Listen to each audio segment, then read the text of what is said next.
Hi there, Dr. Carlos Todd here, and here to talk all things fight less, love more. So what are we talking about today? We're talking about a dynamic, a challenge in relationships that is so common, but so not understood. In so many ways, drives so many of the disagreements. How many times have I said so, right?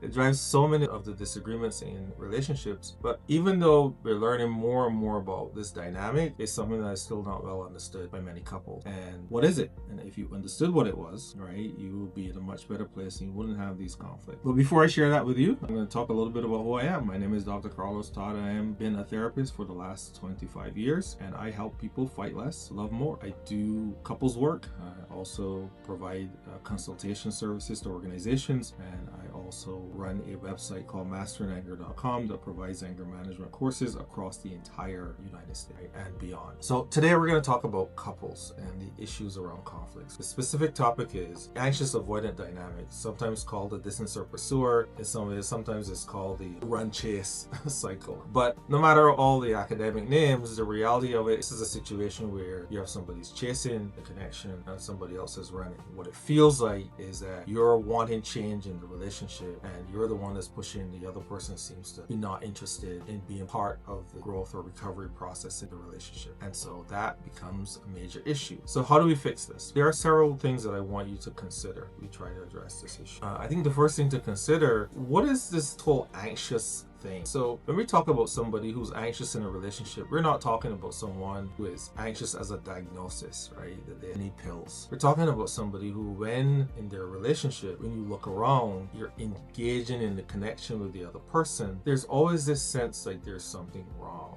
In your mind, you're always just kind of hyper focused on what is wrong, always chasing solutions, always chasing communication. Your mind goes very quickly in a situation where it's a small issue to leave in the relationship, or the other person is going to leave, and you're constantly trying to do things to make that better, to not cause the person to leave, or for you to just decide you're going to leave, right? And so in the relationship, there's this dynamic where you are what we describe as hypervigilant, right? You're just constantly on the lookout for being got, constantly on the lookout for something going wrong in the relationship.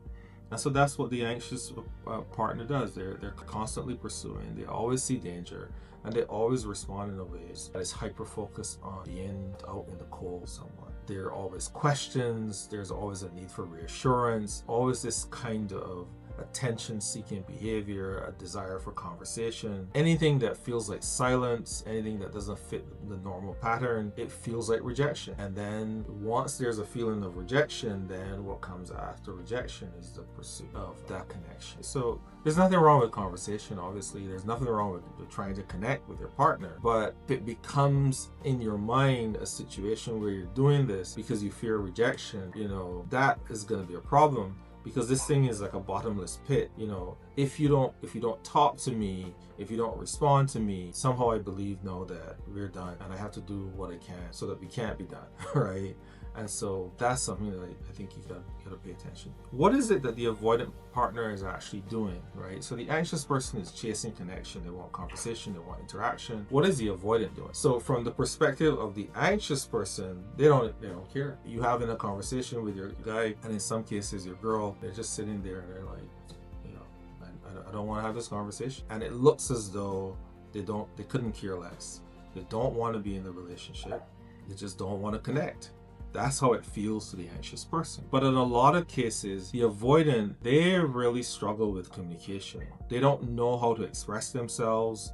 They don't have good ways or good systems to understand and communicate their emotions. And so a lot of times when the anxious person is speaking or interacting, the avoidant quickly gets overwhelmed. And believe it or not, their withdrawing or their silence is a way of self-soothing. Not to the anxious person, it doesn't feel right.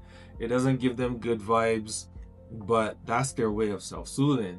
And so you have this mismatch between somebody who wants communication, who wants to talk, who wants reassurance, who wants a sense that you care about me, but the avoidant, on the other hand, overwhelmed by all of this.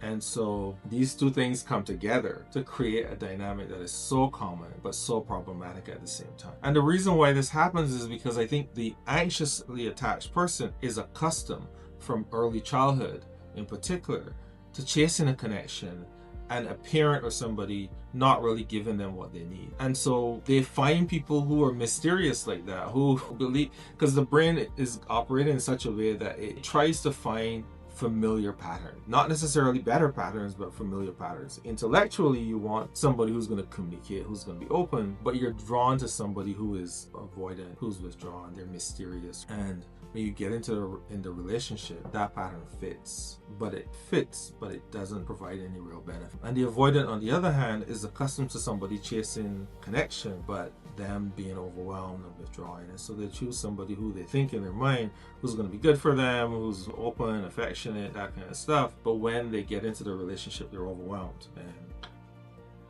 now we got an issue. The third thing to consider is that, as I expressed a little bit earlier, this cycle feeds on itself. The more anxious the person gets because they're being rejected, they're not getting what they need, the more avoidant the avoidant becomes. And it's like, why is this guy not hearing me? He's not listening to me. He's not providing me with what I need. And for the avoidant, it's like, why does she not leave me alone? Like, I'm really trying to like care, but this is all too much for me. And so this dynamic persists, and there's a point in the relationship where you're not even addressing real issues.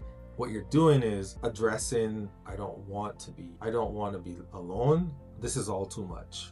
And so anytime that there's communication, the anxious person is focused on avoiding a rejection at all costs, and the avoidant is focused on avoiding being overwhelmed at all costs. You think that you're talking about money, you're talking about sex, you're talking about parenting, you're talking about real issues, but the thing that is driving these conversations is, I don't want to be rejected. This is all overwhelming. And so if you don't get a handle on that dynamic, the relationship struggles. And so how do you get past this situation? In very, very simple terms, the way that you get past the situation is that the avoidant person has to learn how to manage that sense of being overwhelmed, and the anxious person needs to focus very much on how to self-soothe, how to manage that thing in you that fears rejection. Because when you fear rejection, you're going to see rejection everywhere. No matter what the avoidant person does, if you don't have skills to self-soothe and self-manage, no matter what they do, you're going to fear some kind of rejection. And it can be a very small thing, right? They do something for themselves and they don't do something for you. All of a sudden, like, they go to the refrigerator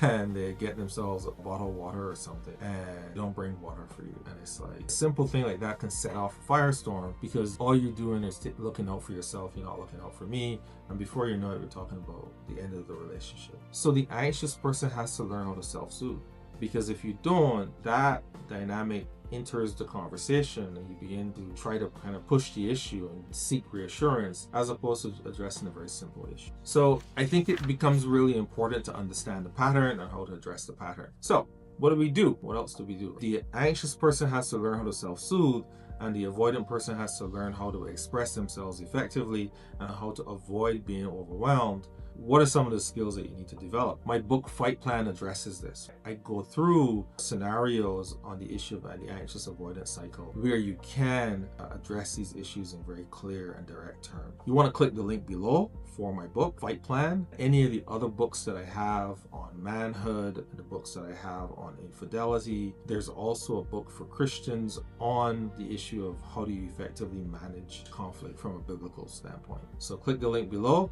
and get a copy of one of my books, and I will see you in the next video. Take care. Bye-bye.